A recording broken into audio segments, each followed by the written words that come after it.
আজকে আমরা একজন পেশেন্ট দেখছি, ওনার ডায়াবেটিস হয়েছিল এবং পায়ে গ্যাংগ্রিন হয়েছিল।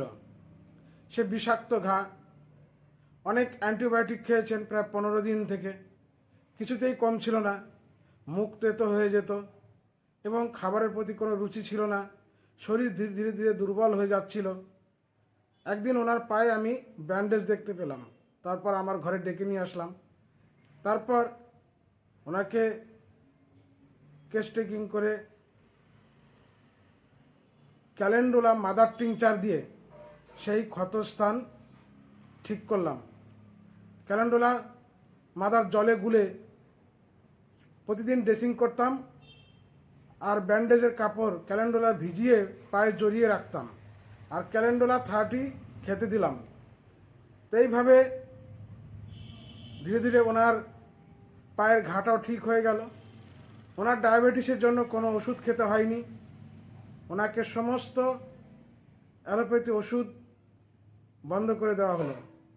ওনাকে ডায়েট প্ল্যান দেওয়া হলো যে সকালে উনি 3-4 রকম ফল খেতেন, তারপর উনি একটু সবজি ডাল এগুলো খেতেন। কার্বোহাইড্রেটের খাবারের পরিমাণ কমিয়ে দেওয়া হয়েছিল। উনি ধীরে ধীরে অনেক সুস্থ হয়ে উঠেছেন। এখন উনি কোনো ডায়াবেটিসের ওষুধ খাচ্ছেন না। প্রথম যেদিন এসেছিলেন ওনার সুগার ছিল 320, পরবর্তী 1 মাস পর মাপলাম 130 চলে এসছে। তো পায়ের ক্ষতটাও অনেক ভালো হয়েছে, দেখাচ্ছি। এই যে এখন পায়ে এই স্থিতি, এই পাটা পুরো ফুলে গিয়েছিল। সে প্রথম দিন যখন আমি দেখলাম এই পা দেখে আমি পুরো ভয় পেয়ে গিয়েছিলাম। তো এখন দেখুন পাটা একদম স্বাভাবিক অবস্থায় আছে। তো ওনার মুখে শুনুন উনি এখন কেমন আছেন। তো আপনি এখন কেমন আছেন বলুন একটু। আমি তো মাস 2 আগে যা ছিলাম তার থেকে অনেক সুস্থ আছি। নিজেকে খুব আনন্দ লাগতেছে। বাড়ির পরিবারও সবাই আনন্দ। খাওয়া দাওয়া কিছু খাইতাম না, 2-1 চামচ ভাত খাইতাম, আর এখন তো মনে হয় যে যা পাই তাই খাই।